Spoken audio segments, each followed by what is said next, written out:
I've always found peace in the woods. My friends joke that I'm a nature nerd, but there's something indescribable about the peace of a forest untouched by urban sprawl. So, when my buddy suggested a camping trip deep in the heart of the Cascades, I excitedly agreed. Little did I know that this trip would introduce me to horrors that no amount of camping gear could ever prepare us for. The plan was simple: a weekend getaway to a rural spot, away from the distractions of the modern world. We'd camp, hike, and spend our nights sharing stories around the fire. My friend Max, an avid photographer, brought along his collection of cameras, always eager to record our adventures. Little did we know, those very cameras would record things we wished had remained unseen. Number 1. The shadowy figure.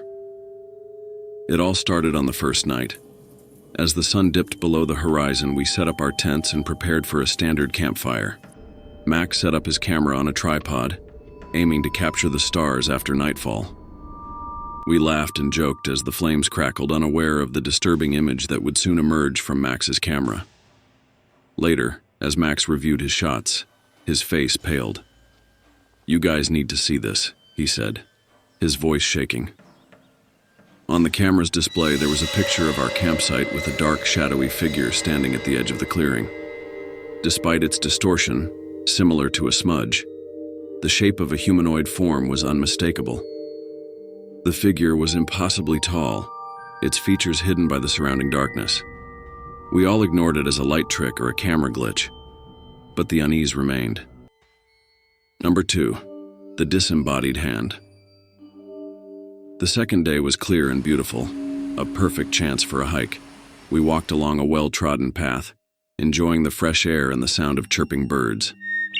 Max took his camera along to record the day. When we returned to camp, exhausted but happy, we reviewed the pictures he'd taken.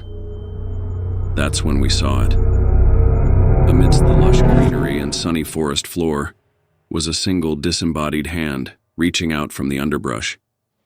The hand was frighteningly lifelike, fingers outstretched as if grasping for something. We searched the area where the hand appeared but found nothing. No hints, no disturbances in the dirt. We laughed uncomfortably, chalking it up to a clever practical joke or a particularly unsettling optical illusion. But a seed of fear had been planted. Number 3. The whispering faces. The third night, we decided to try something new, sleeping under the stars. We laid out our sleeping bags and relaxed, amazed at the huge span of the night sky. Max's camera was set up to catch time-lapse shots of the stars. As we slipped into uncomfortable sleep, the woods around us seemed strangely quiet. In the morning, Max studied the time-lapse video. The stars were beautiful, but there was something else. A series of ghostly, muttering faces that seemed to emerge from the darkness. Their faces were a mix of sadness and hatred, and they seemed to be pressing in on us.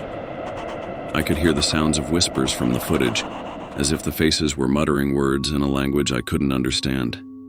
We tried to ignore it as a trick of the camera or our worn-out thoughts, but the video was clear and chilling. Number 4. The eyes in the trees. On the fourth day, we chose to explore a new place we'd spotted from the path. It was a wild, old part of the forest. As we went deeper, Max kept his camera running, catching the eerie beauty of the untouched woods. The trees seemed strangely bent, their crooked branches making evil forms against the sky.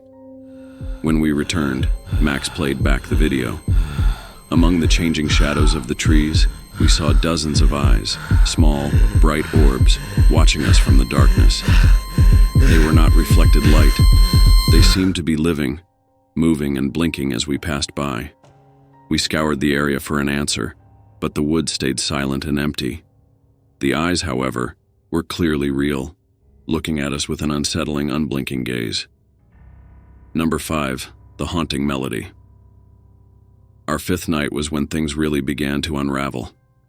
As we sat around the campfire, a strange tune drifted through the trees.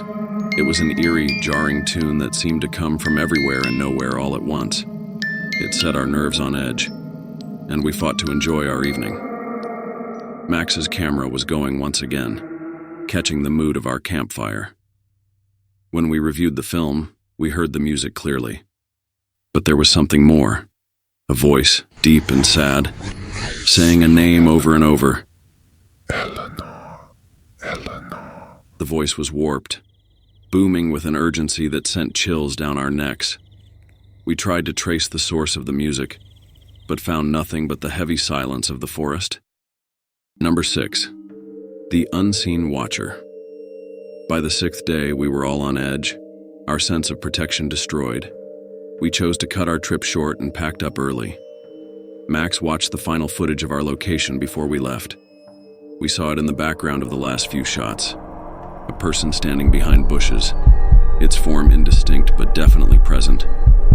We couldn't make out any details, but the presence was strong. It seemed to be watching us, its form hiding just out of clear view. The figure didn't move, but its purpose was obvious. We left the spot in a hurry, our minds running with the fear of what had been watching us. Back home, Max and I reviewed all the video. We couldn't explain what we had seen. There were no simple answers, no logical reasons for the horrors caught on camera. Each picture and video told a story about a presence that was both eerie and malicious. We tried to show the tape to others, but few could watch it without feeling a deep sense of fear. We left the trees behind, but the memories and the footage remained. Every time I close my eyes, I see the dark figure, the phantom hand, the whispered faces, the tree's eyes, the haunting music, and the silent watcher. They've become a part of me, a dark warning of the things that lurk in the spaces between the trees, waiting for the right moment to make themselves known. So, if you ever find yourself in the woods, deep and dark, remember, not everything you see through a camera lens is a trick of the light.